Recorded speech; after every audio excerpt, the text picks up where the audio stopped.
والصلاة والسلام على نبي الكريم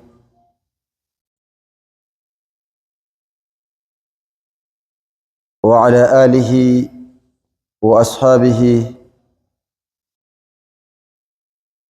ومن تبعهم بإحسان إلى يوم الدين.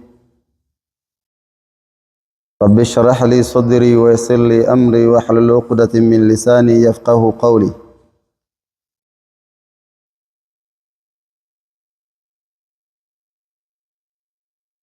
Baada ya kumshukuru Allah na kumtakia rehma na amani zimwendee mbora wa daraja, na si mwingine ni Bwana Mtume Muhammadin. Wapenzi watukufu wa Kiislamu, kama ilivyokuwa ada yetu, baada ya salatu al-asr, basi tumejipangia ni muda wa kusikiliza maneno ya Allah subhanahu. Mwisho wa siku tutakomea hadithi ya 680,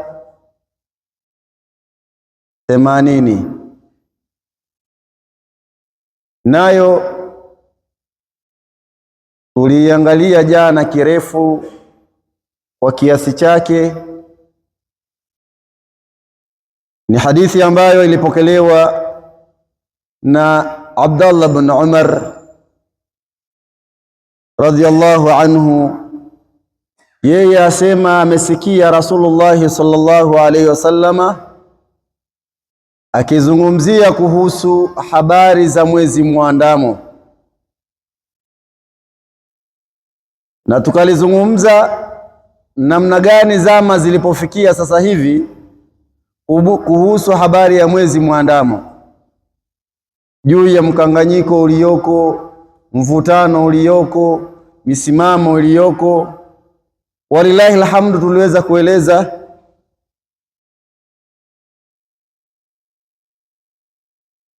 hadithi inayofuata ya 681 inafungamana na mazungumzo ya hadithi ya jana,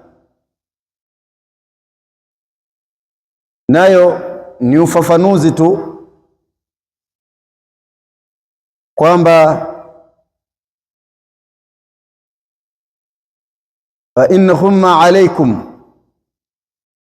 Akaendelea akisema fa akmilu iddat Shabani 30, kamilisheni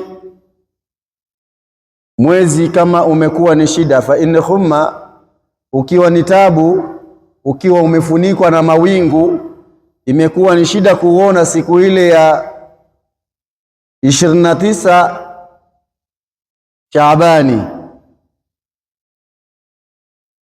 imekuwa ni shida kuona. Na ukiingia kwenye sherehe hii, na wanazuoni wanatuambia kwamba si lazima mtu kutumia vyombo vya kitaalamu kwa ajili ya kuona mwezi. Katumia darubini, mkajikalifisha kupanda juu ya milima, mkaenda kwenye mibahari kwa ajili ya kutafuta mwezi.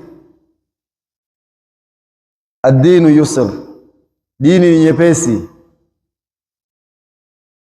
Kwa hiyo kama kumekuwa na mawingu, laala mwezi upo, huenda mwezi upo, lakini kuna mawingu imeshindikana kuuona, basi Mtume Muhammad sallallahu alaihi wasallam atuambia tukamilishe Shaabani siku 30, kisha baada ya hapo tutaanza kufunga Ramadhani.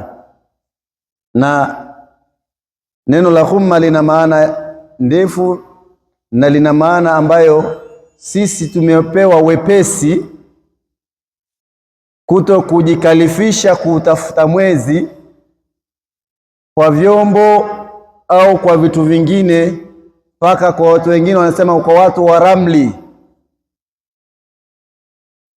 Hatujawajibishwa kwenda huko ili kuona mwezi wa Ramadhani. Kwa hiyo hadithi hii ilikuwa inafungamana na hadithi tuliyokwisha kuisoma jana. Kadhalika wa ibn Abbas wa ibn Umar radhiallahu anhu, kutoka kwa Ibn Umar radhi za Allah ziwe juu yao, qal, anasema tara nasu lhilala, watu waliuona mwezi, fa akhbartu nabiyya, wakapeleka habari hizi kwa bwana mtume Muhammad sallallahu alaihi wasallam,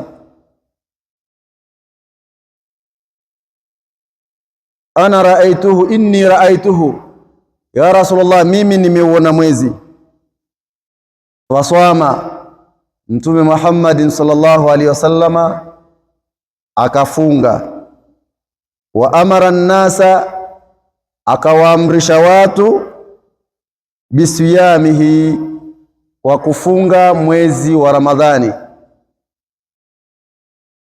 Hadithi hii inatufundisha jambo gani?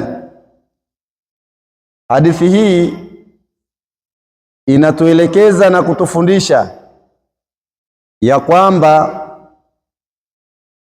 mwezi wa Ramadhani yafaa kufunga kwa kupewa habari, au wakauona wengine, we usiuone, ni yakwambia bwana, wakina fulani wameuona mwezi, basi yafaa wewe kufunga kwa habari hizo, kwa maana inatutoa kwenye ulazima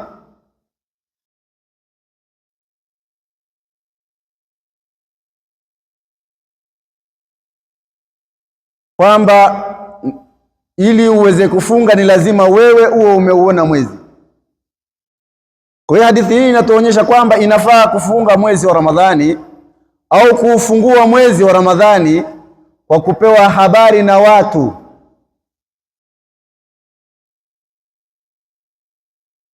Lakini sio hivyo tu. Je, akawa ni mtu mmoja? Hadithi inayofuata inatuelekeza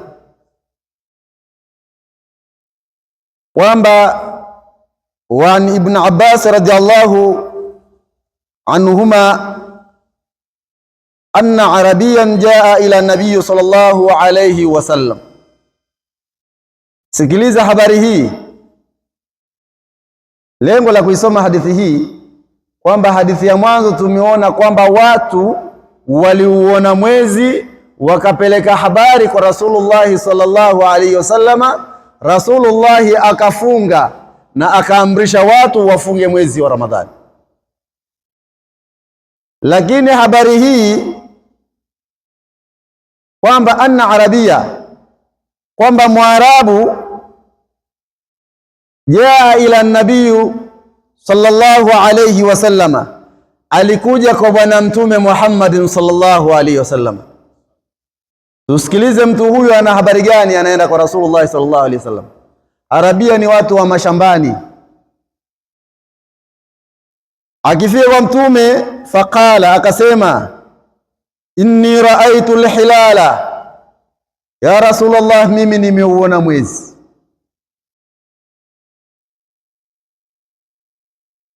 Faqala Rasulullah sallallahu alayhi wasallam akasema kumwambia yule mtu, atashhadu an la ilaha illa Allah, je, wewe unakiri kwamba hapana mola apasaye kuabudiwa kwa haki isipokuwa ni Allah subhanahu wa ta'ala?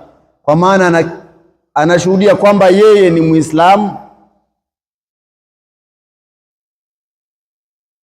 Qal, akasema naam, mimi ni Muislamu. Naam, mimi nashuhudia an la ilaha illa Allah.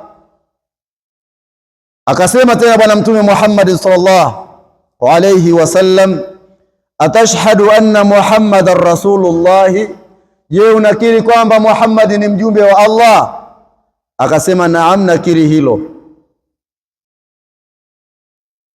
Qal, anasema Ibn Abbas,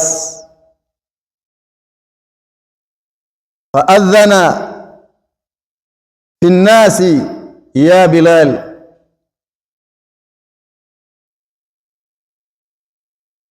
kwamba Rasulullah sallallahu alaihi wasallam baada ya hapo akasema, akampa idhini Bilal, faadhin fi nnas, nadi, wito, watangazie watu, iwe Bilal, ayasumu ghadan, waweze kufunga kesho. Apewa kazi Bilali kwamba awape habari watu kesho waweze kufunga. Hadithi hii na hadithi zote tulizokwisha kusoma kuhusu habari ya miandamo, zote zina mafundisho tofauti na zote zazungumzia habari ya mwezi muandamo. Utofauti wake uko hapa. Kule Rasulullah sallallahu alaihi wasallam anatuamrisha yeyote mwenye kuona mwezi faliyasumuhu, na aufunge na afungue kwa kuona mwezi. Hadithi ya pili inatuonyesha kwamba si lazima uone wewe, hata wakauona watu wengine, basi inabidi yakupasa wewe kufunga. Na ndio sana sana sisi watu wa kusini huku tunapata habari, watu wa pwani wameuona, wa Zanzibar wameuona, sehemu fulani wameuona. Tunafunga kwa kupewa habari na watu wengine, sio sisi tumeuona. Na hata mwaka huu kadhalika, ni baadhi ya watu wameuona, tumepewa habari, baadhi ya maeneo yalionekana. Kwa sharti tu maeneo ambayo yanauona mwezi basi yawe yanaafikiana matwale, machomozo ya mwezi yawe yanaafikiana. Kwa maana mathalan wanazuoni wamekubaliana mwezi ukionekana ndani ya Afrika Mashariki, basi kikawaida huwa inakuwa sehemu zote zimeonekana mwezi. Kama mwaka huu umeonekana Zanzibar, basi hata bara kadhalika utakuwa umeonekana. Lakini hadithi ya pili inatufundisha kwamba inafaa kupewa habari watu wakauona, na hadithi ya tatu imetuzungumzia kwamba si lazima habari ya watu wengi wakauona. Hapa ameuona mtu mmoja ambaye anaulizwa, je, wewe ni Muislamu, unashuhudia alla ilaha illa Allah wa anna Muhammadar Rasulullah? Baada ya kusema naam, basi Mtume Muhammad sallallahu alaihi wasallam akaamrisha Bilali awatangazie watu kesho wafunge. Kwa maana inajuzu na inafaa hata kwa kuona mtu mmoja ambaye ni thika, basi mkapewa habari na kesho watu wakaamka na somo. Unafahamiana? Nadhani somo la leo linaungana na somo la jana ambalo tulilizungumzia, kwa sababu ni siku yangu ya mwisho. Laala huenda anayefuatia kesho asizungumzie habari hizi za saumu au nukta kama hizi. Hadithi nipende kuimalizia hadithi mbili ambazo ni fupi.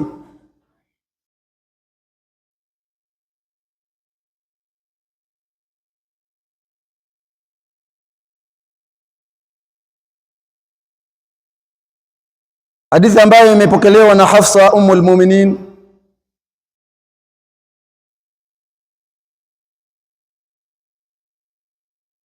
ameipokea Hafsa mke wa Bwana Mtume Muhammad sallallahu alaihi wasallam, anna Nabii sallallahu alaihi wasallam qal man lam yabit bisawmi binniya, mtu ambaye amelala siyamu kabla alfajiri, hakulala na nia ya saumu kabla ya alfajiri, fala siyamu lahu, mtu huyo hana saumu. Mtu ambaye amelala bila nia kabla ya alfajiri, hajatia nia kwamba ghadan saasumu, kesho nitafunga, basi mtu huyo hana saumu.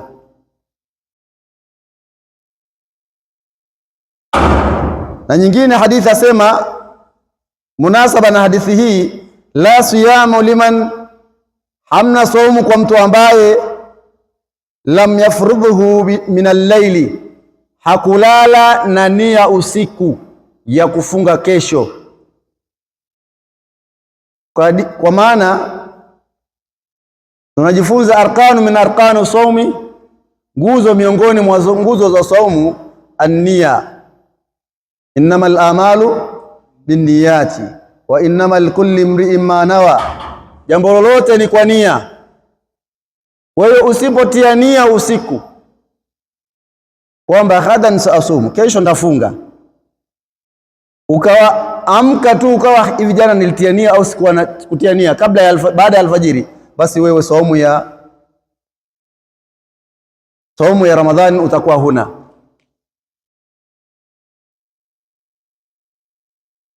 Je, yafaa kula? Ni sunna imsak. Kwa wewe ambao umelala bila nia, ni sunna kujizuilia, jizuie bila kula, lakini saumu hiyo utajairejesha. Lakini marejesho ya saumu ya kufungua ima kwa udhuru au bila udhuru, ujira wake na malipo yake ya mwezi yanayopatikana ndani ya mwezi wa Ramadhani, hata ukafunga mwaka mzima bado ubora ule wa siku ya kufunga bado hutoufikia. Je, swala la nia ni lazima kulala nayo hata kwenye saumu za sunna? Sikiliza hadithi ya mwisho tunaisoma. Wa an Aisha radhiyallahu anha qalat dakhala alayya an-nabiy sallallahu alayhi wasallam. Hadithi kutoka kwa Aisha, tumetoka kwa Hafsa mke wa Mtume. Hadithi inayofuata ni kwa Aisha, kipenzi cha bwana Mtume Muhammad sallallahu alayhi wasallam. Alisema siku moja, dakhala dhata yawm, siku moja aliingia bwana Mtume Muhammad sallallahu alayhi wasallam, aliingia nyumbani kwa Aisha. Fakal, akasema bwana Mtume Muhammad sallallahu alaihi wasallam, hal indakum shay'un, je kuna chochote? Kama ilivyokuwa kwa mwanaume, kwa anaenda kwa mwanamke, vipi, kuna chai hapa, kuna chochote kitu? Angalia, ni kwa bwana Mtume Muhammad sallallahu alaihi wasallam asema, je kuna chochote? Anauliza, yani kuna chai au uji, chakula alichokuwa anatumia. Mke wa bwana Mtume Muhammad sallallahu alaihi wasallam kuwepo, akasema, fakulna, tukasema, la, hapana kitu ya Rasulullah. Faqala, akasema Rasulullah sallallahu alaihi wasallam, fa inni idhan saiman, kwa sababu hakuna chochote basi mimi nimefunga. Kuna mambo mawili au zaidi ya mawili ya kujifunza, ukiachilia na hukumu tuliyotoa kwamba saumu ya sunna si lazima kutia nia kulala nayo usiku. Saumu ya sunna, maadamu hujala kitu kabla zawali shamsi, kabla adhuhuri haijaingia, waweza kutia nia, bwana mimi leo Ramadhani zangu azisomeki, mimi leo nimefunga. Maadamu ni sunna, saa 4 saa 5 hujala kitu, hujanywa chai, hujapata chochote, basi waweza kutia nia ya kufunga maadamu haujala kitu kabla zawali shamsi, kabla jua halijapinduka, kabla dhuhuri haijaingia. Lakini habari hii tunayepewa Nabii Aisha, kuna habari kwamba anatuambia kwamba kwa Rasulullah sallallahu alaihi wasallam kumbe huwa kunakosekana chakula, na kuna baadhi ya hadithi zimekuja kwamba nyumbani kwake bwana Mtume Muhammad sallallahu alaihi wasallam zilikuwa zinapita siku 2 mpaka 3 hakujawashwa moto, yaani moto haujawaka, kwa maana hapana chochote kilichopikwa. Wewe mwenzangu na mimi ambaye unaona leo hasa mashaikh, sisi tumezoea kwamba si wengi ambao wana uwezo huo wa kutembelea magari na nyumba zao zina nini. Kwa hiyo ukiona wewe huna kitu siku hiyo, wewe siku hiyo huna, nyumbani hakuna unga, nyumbani wewe hela ya matumizi huna, wala usijione wewe ni dhalili. Hayo pia alipitia bwana Mtume Muhammad sallallahu alayhi wasallam. Mpaka siku moja miongoni mwa masiku ya maisha ya bwana Mtume Muhammad sallallahu alayhi wasallam, hadithi hii ipo katika Riyadhus Salihin, Mtume alifikiwa na ugeni. Kufika mgeni, sinafahamu ukifikiwa mgeni kikawaida, basi mgeni njoo, wenyeji tufanyeje? Wenyeji tupone. Kama kulikuwa na kuku, basi sababu ya huyo mgeni ndio siku hiyo kuku huyo atapoteza maisha. Atachinjwa huyo kuku kwa sababu ya mgeni. Kwa sababu ikram, habari ya kukirimiana ni katika mafundisho ya Uislamu, ni katika mafundisho ya Bwana Mtume Muhammad sallallahu alaihi wasallam. Kwa hiyo akija basi mkirimuni mgeni. Sasa amefika mgeni kwa Rasulullah sallallahu alaihi wasallam. Mgeni akienda kuuliza kwa mke wake wa kwanza, anasema jamani, leo tumefikiwa na mgeni, kuna chochote? Hamna kitu. Kio mwingine hamna kitu, wote wakawa hawana kitu. Kama sisi tunalala njaa, je, mgeni naye atalala njaa? Hapana. Rasulullah sallallahu alaihi wasallam akaenda kwa maswahaba zake, ya ashabi, jamaa zangu, mimi ni nani atanidhamini? Mimi na mgeni amenijilia leo, nani atanidhamini akamkirimu mgeni wangu? Maswahaba nao kila mmoja anaona nyumbani kwake si hapako vizuri, pamekaa vibaya. Mmoja wapo akanyanyua mkono akasema, ana ya Rasulullah, mimi mgeni wako nitamchukua, taenda kumkirimu mimi, chakula cha jioni leo atapata kwangu. Wallahi sahaba yule aenda ampa habari mke wake, mimi kuna mgeni nimchukua wa Mtume Muhammad sallallahu alaihi wasallam. Mgeni huyu inabidi tumkirimu. Je, kuna chochote? Asema leo ungenipa habari kabla nikwambia huyo mgeni usimchukue. Leo si wenyewe usiku huu hatuna chakula isipokuwa tuna chakula ambaye kinamtosha mtoto wetu. Ya salam. Tuna chakula ambacho si wenyewe leo hatuli, atakayekula ni mtoto. Kwa hiyo tunafanyaje? Ale mtoto mgeni wa Rasulullah ale njaa, au tunafanyaje? Basi sahaba yule akamwambia, hebu angalia namna ya kumrai huyo mtoto, ya kumbembeleza huyo mtoto, kwa sababu ni usiku aweze kulala, halafu tuangalie namna gani ya kumkirimu. Hicho chakula hicho kiandae kwa ajili ya mgeni wa Rasulullah sallallahu alaihi wasallam. Kweli yule mama kambembeleza mwanae, akambembeleza, mwisho wa siku mida ya kulala imefika, mtoto kalala. Kile chakula kikaandaliwa. Tufahamu chakula cha mtoto si chakula kinatosha mtu mzima. Sasa inawezekanaje kwamba mgeni unamkaribisha chakula alafu anakula yeye, kwa sababu anajua tumetoka wote salatu al-isha na wewe hujala, alafu namwambia wewe kula bwana, alafu unamwangalia tu macho. Hapo mtihani. Angalia sahaba huyu namna aliyotumia akili ya kumkirimu yule mgeni wa Bwana Mtume Muhammad sallallahu alaihi wasallam, bila kusikia huzuni kwamba labda hao watu leo chakula hawana, mtoto wao mwenyewe kalala njaa na wao wamelala njaa, na mimi pia wamenikirimu tu kwa ajili ya mimi.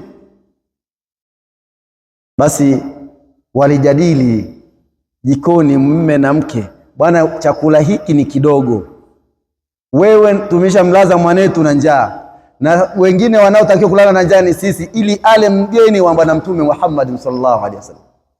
Basi wasema tunafanyeje? Kwa sababu ni usiku, hebu lete kile kibatari. Ukiweka kibatari wakati unakihudhurisha chakula, unataka unakiweka chakula, angalia namna gani ya kufanya. Kama utapitisha na nguo, kizime kibatari, kubaki giza. Kukibaki giza, baada ya kuwa mgeni chakula ameshakiona, tamwambia bwana, tayari chakula kimehudhuria, tuendelee kula. Mimi nikionyesha mazungumzo na habari kwamba tunashare wote kula chakula, kumbe anayekula ni peke yake.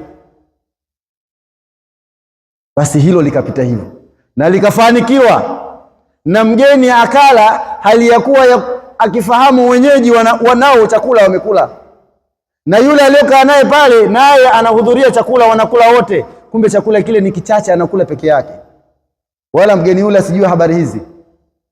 Siku hiyo ikawa imeisha. Usiku wake alfajiri, Jibril alayhi salatu wasalam ashuka kumwambia habari njema, ampa bishara kuhusu jambo lile sahaba alilofanya jambo jema. Yaani wao wamelala njaa, wamemkirimu mgeni. Asubuhi asomewa aya yule sahaba kwamba jambo la jana ulilofanya Allah amekulipa, amekuonyesha malipo makubwa sana. Hii isitutoe kwenye mada, kwamba mada yetu tulikuwa tukizungumza habari ya nia kwa mtu ambaye yeye anapenda kufunga sunna, inajuzu kabla zawali shamsi na kabla hajala kitu. Si lazima alale na nia kama ilivyo katika fardhi au wajibu wa kufunga saumu ya mwezi wa Ramadhani. Wapenzi watukufu wa Kiislamu, hizi ndio darasa zinazoendelea katika siku zetu za leo. Ndio darasa ambazo tunatakiwa kuzisikiliza, lakini tusisahau, tusighafilike kukaa misikitini kusoma Qur'an. Salatu tarawih inapatikana mwezi wa Ramadhani peke yake. Kwa hiyo shima alaikum, hebu tuzikusuru nafsi zetu, tufanye yale ya mema na yale mazuri, tukutoa sadaka, kufuturishana. Lakini nimalize na kusema, na hadithi inayozungumzia hapa inayofuata ni habari ya kufuturu, lakini nizungumzie swala moja, nukta moja katika kufuturu. Mtume Muhammad sallallahu alaihi wasallam asema, man fatara swaima, yoyote mwenye kumfuturisha mwenye kufunga, falahu, ana yeye, mithlu ujurihi, mfano wa malipo wa yule mtu aliyofunga. Ufahamu, kumfuturisha mtu sio lazima umnunulie sahani ya wali au sahani ya chips. Hata kwa tende, ittaqin nara, Mtume Muhammad sallallahu alaihi wasallam anasema, embu ogopeni moto kwa kutoa sadaka, hata kama upande wa tende. Utakuta mtu ana fursa nzuri tu ya kufuturisha, anaweza kupata tende yeye, badala yake ya kupokea zile tende, yeye anataka achukue nyingi, anachukua pengine ni 3, mashallah, anakuja mwingine hata kule kumgawia bado tena kumfuturisha mwingine. Unapata ujira kutoka na sadaka uliyopewa, tayari zile tende ni zako. Yani jitahidi kila siku wewe upate watu 5 wa kuwafuturisha. Yani useme yeye, leo ya Rashidi nimechukua, na ya Imamu nimechukua, na ya huyu nimechukua. Yani malipo ya saumu alizofunga Rashidi unakuwa wewe umezipata. Wala yanqusu min ujurihi shay'un, wala hakipungui katika malipo ya saumu ya Rashidi chochote. Tena wewe unapata nzima nzima ile saumu iliyokamilika. Tofauti pengine Rashidi yeye alisema uongo, saumu yako ilikuwa na mapengo, lakini wewe unachukua ile original ambayo haina mapungufu. Sasa ukiwafuturisha 5, ukiwafuturisha watu kadhaa, bado hujatoa sadaka ya mtu kula sasa chakula. Kwa hiyo ni muda wa ikram, ni muda wa sisi tupambane, ni muda wa kukimbilia msamaha wa Mwenyezi Mungu Subhanahu wa Ta'ala. Wa ila huna antahi wa hadha. Assalamu alaykum wa rahmatullahi wa barakatuh. Assalamu alaykum wa rahmatullahi wa barakatuh. Wa alaykum assalam wa rahmatullahi wa barakatuh. Asante, tumemsikiliza mwalimu anachozungumza, tumeelewa. Kama kuna swali utanyosha mkono uweze kuuliza.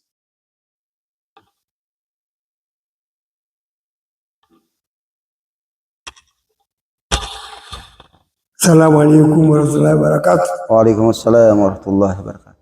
Ustazi Sheikh, mimi nasikia siku za Ijumaa akitajwa Asmani watu wanasema radhiallahu anhu, akitajwa Ali wanasema karamallahu. Masahaba walifanya nini?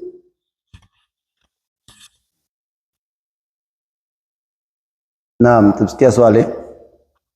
Sheikh asema miongoni mwa maswahaba ambao wamefanya jihadi, hususan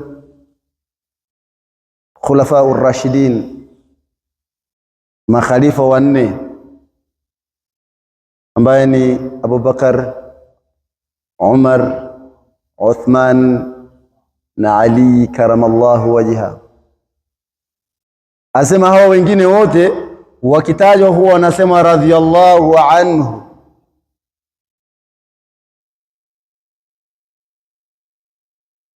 Walifanya nini?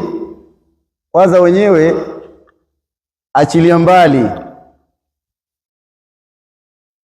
wapo wengine wametajwa hata kwenye Qur'ani kama Abu Bakar Siddiq thani athnaini idhhuma fil ghar. Ni watu ambao wamemuhami Rasulullah sallallahu alaihi wasallam. Abu Bakar ndio wa kwanza kuingia kwenye Uislamu, ndio aliyokuwa katika Jabal Thawr, akiwa yeye mtume wanatoroka kwenda Madina, ameziba kanzu yake kote, mashimo yote yameyaziba, likabaki shimo moja. Lile shimo Yeye alienda unaona hapa asije akatoka mdudu akamdhuru bwana Mtume Muhammad sallallahu alaihi wasallam. Alienda kaziba na mguu wake. Na kweli baadhi ya riwaya inasema alitoka nyoka, baadhi ya riwaya alitoka nge, lakini wote wanang'ata. Basi mdudu yule alimng'ata Abu Bakar. Na wakati huo ndo Rasulullah sallallahu alaihi wasallam amepata kusinzia katika mapaja ya Abu Bakar.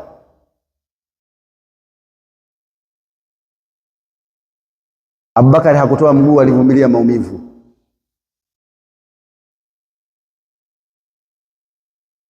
Lakini sio hivyo, Uthman yeye alinunua kisima ambacho watu walikuwa na shida ya maji katika mji wa Madina. Uthman alinunua na akatoa sadaka.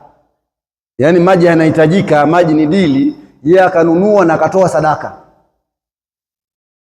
Lakini sio hivyo tu, alioa mabinti wa bwana Mtume Muhammad sallallahu alaihi wasallam wawili. Ukisema tuzungumzie historia kila mmoja, wana makubwa hawa. Kwa hiyo kila mmoja ana utukufu wake, akiwepo Saidina Ali. Ni jambo gani alilofanya kubwa mpaka kuambiwa karamallahu wajhahu? Inshallah ikipata nafasi jibu lako nitakuletea. Nyingine nitaleta kwa mada tumzungumzia Ali hapo dakika 5 au 10. Lakini walioyafanya ni makubwa. Naam. Naomba niulize mimi mwalimu. Naam. Asalamu alaykum wa rahmatullahi wa barakatuh. Wa alaykum salaam wa rahmatullahi wa barakatuh. Amina, nataka kuuliza katika sala la tarawih. Nataka nijue nini maana ya tarawih. Na je, mtu akiswali rakaa 4 akaondoka, kaacha wengine wakiswali, atakuwa amesali tarawih? Au rakaa 8 kama ndugu yangu jirani yangu anaswali rakaa 8, je, tunahesabu ameswali tarawih?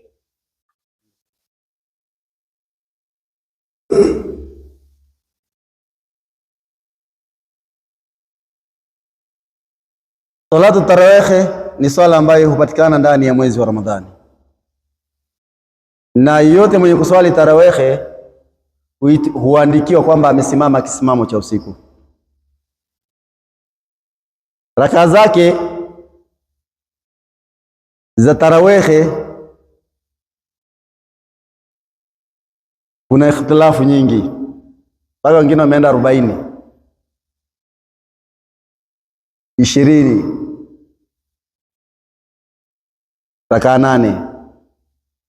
Zote zipo katika mafundisho ya Bwana Mtume Muhammad sallallahu alaihi wasallam.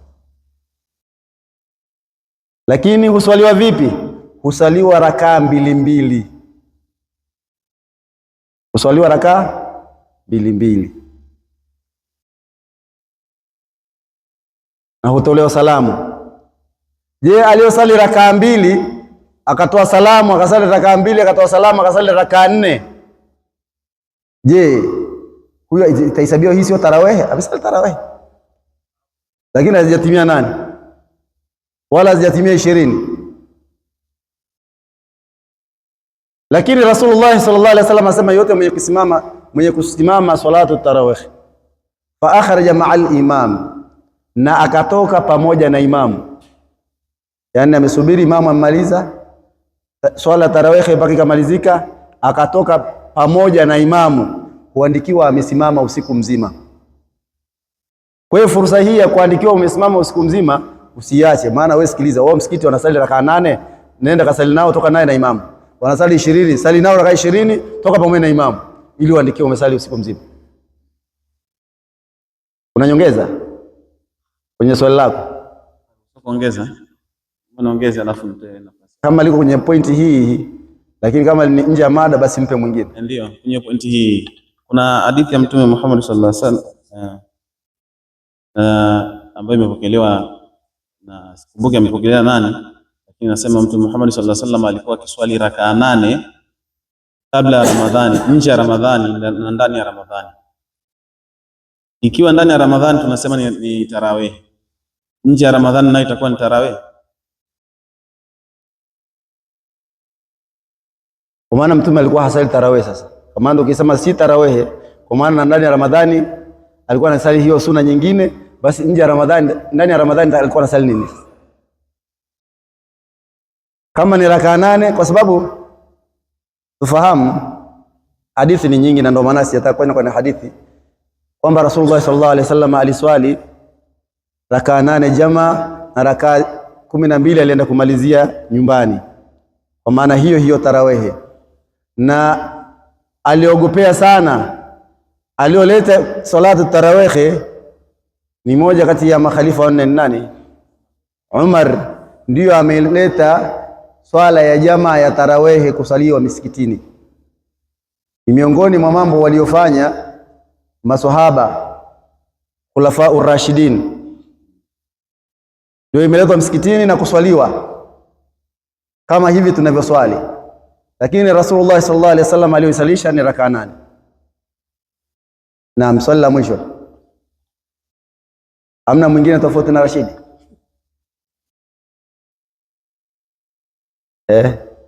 Nataka mwingine tofauti na Rashidi, maana huyu jamaa wangu ataweza tukaulizana huko nje. Sheikh yule pale, jana ulipewa swali la upendeleo, kwa hiyo leo na kunyang'anya swali lako la upendeleo. Kwa hiyo lile la jana ndio limetumika leo. Assalamu alaikum warahmatullahi wabarakatuh. Wa alaikum salam warahmatullahi wabarakatuh.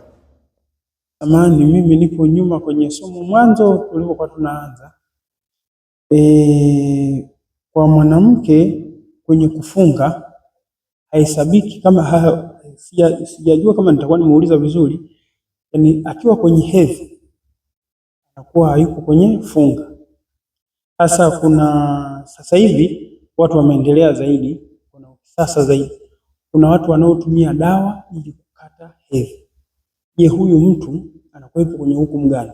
Je, anaruhusiwa kufunga au haruhusiwi? Yaani anaweza akatumia dawa na ikakata labda kwa masiku mengi. Je, huyu mtu atakuwa katika hukumu ipi? Swali lake limeeleweka. Anazungumzia somo la jana tulilozungumzia kwamba kama sio jana, juzi tulizungumzia watu ambao wanastahili kufunga na watu ambao ni mamnuu an siyami, wamezuiliwa kufunga. Yaani hata akifunga haiswi. Kuna mtu mwingine ameruhusiwa kufungua lakini akifunga inaswihi. Kuna mtu mwingine sio wajibu kufunga lakini akifunga inaswihi. Tunaelewana?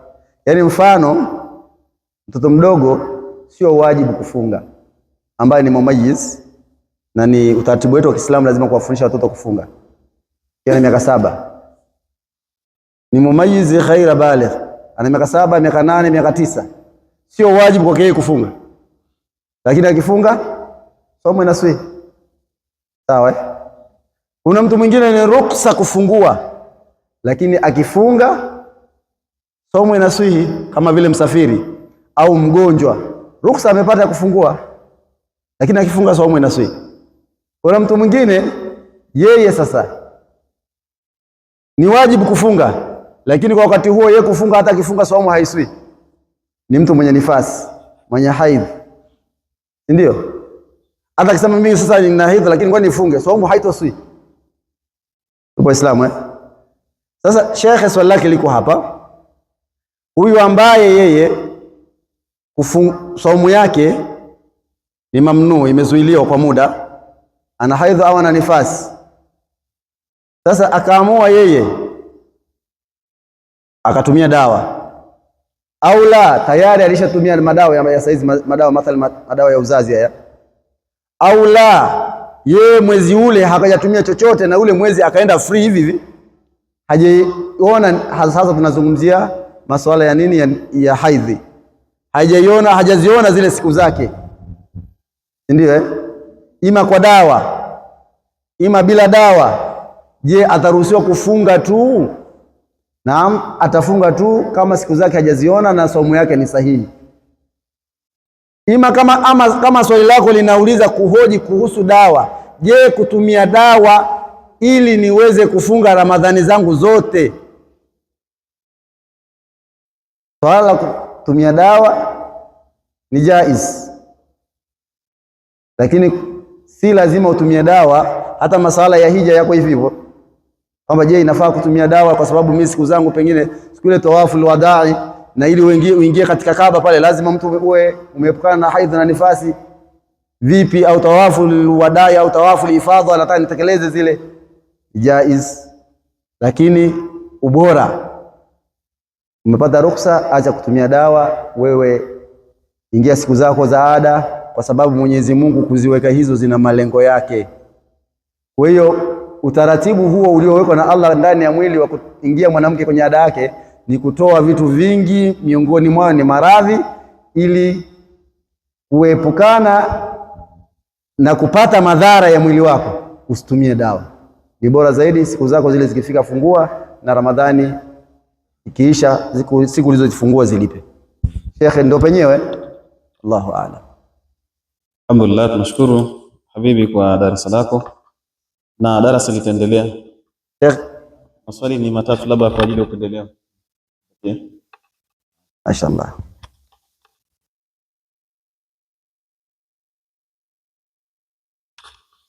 Assalamu alaikum warahmatullahi wabarakatuh. Sheikh, nilikuwa na swali. Moja katika vitu ambavyo vinafungua funga au vinabatilisha funga ni kutapika. Sasa ikitokea labda nimetapika kwa bahati mbaya, yani ile inatokea tu labda nimepata harufu au nimetapika kwa bahati mbaya, je, nakuwa nimefungua au bado fungangu iko sahihi? Naam. Swali tumelisikia. Bahati nzuri au bahati mbaya, katika somo langu la siku 3 nililosoma sijazungumzia mufturatu swaimu hata siku moja, wala hatujagusia, ila kwa sababu shekhe amekumbusha swali zuri ambalo hatujalikumbusha. Kuna mambo ambayo yanabatilisha saumu, yani yanafunguza saumu, yani ukilifanya jambo hilo saumu yako itakuwa imebatilika. Moja mambo hayo ni dukhuli shay'in ila aljawfi, kuingiza kitu mpaka ndani. Yani mada ukigusa tu ina maswali kibao. Yes, sindano ukichoma vipi? Fi manafidhil maftuhi, katika matundu yaliyo wazi. Kitu kikaingia katika matundu yaliyo wazi mpaka ndani, basi saumu yako itakuwa imefanya nini? Imefungua. Na mengine, lakini niende kwenye pointi ya swali la shekhe wangu. Miongoni mwao yanafunguza tena ni mtu alqai'u, mtu kujitapisha. Kuna kutapika na kujitapisha. Unakofunguza ni mtu kujitapisha, yani akajitapisha mwenyewe, yani anataka kutapika, hiyo utakuwa umefungua. Ila yakija yenyewe matapishi, saumu yako ipo.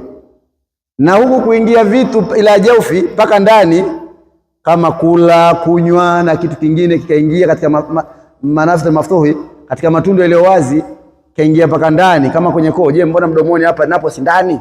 Tutaweza kuhoji mdomoni tunahesabu hapa, unaweza ukasukutua, lakini ndani ni mpaka ikaingia huku chini. Sasa ndani wapi? Ukitaja ndio mpaka kati ya ndani na nje. Panapogonga kwenye yakivuka hapo mpaka huo, yakivuka kule ndani, yakiwa huku nje. Wewe swali lako ni kwamba saumu yako, mtu akitapika mutaammidan, kwa makusudi, kwa kujitapisha, basi saumu yake imebatilika. Lakini kama yamekuja matapishi yenyewe, saumu yake itakuwa ipo, na asukutue mdomo wake uwe msafi, saumu yake itakuwa sahihi. Allahu a'lam. Naam, nashukuru. Kama tulivyoeleza, basi tumaliza wakati wa maswali, na darasa zetu zitakuwa zikiendelea, ila kwa siku ya kesho tutakuwa na Dr. Farhani, atakuwa akituzungumzia faida za funga kiafya inakuwaje. Ila kwa leo tutakuwa tumekomea hapa. Tutamuomba shekhe atuombe dua, inshallah tutakuwa ni wenye kutanyika kwa ajili ya kujiandaa na magharibi inshallah. Alhamdulillah rabbil alamin, wassalatu wassalamu ala nabiyil karim. اللهم يسر كل عسير، يسر امور اليك يسير، حاجتنا اليك شيء كثير. اللهم لا تمنعنا عن العلم بمانه ولا تقطعنا عن بقاته برحمتك يا ذا الجلال والإكرام. وصلى اللهم على سيدنا محمد وعلى آله وصحبه وسلم. الحمد لله.